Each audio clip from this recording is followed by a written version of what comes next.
Isso sim é inovação tecnológica que a gente quer. Não vai precisar mais da agulha para aplicar injeção, meus amigos. Cerca de 40% da população mundial tem fobia de injeção, mas agora isso pode ter finalmente chegado ao fim. Essa tecnologia aqui está parecendo coisa de filme de ficção científica, mas é real. Uma startup chamada Portal Instruments do MIT criou um dispositivo que injeta medicamentos sem agulha. Sim, você ouviu certo, sem aquela picada. Ele funciona com um jato líquido tão fino que é mais estreito que um fio de cabelo e dispara a 300 metros por segundo direto na sua pele, sem dor e sem deixar marcas.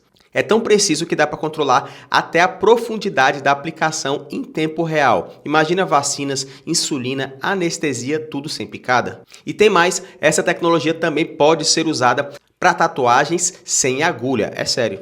Agora me diz aí o que você achou dessa novidade e marca aqui aquele seu amigo ou amiga que morre de medo de agulha. E não dói nada.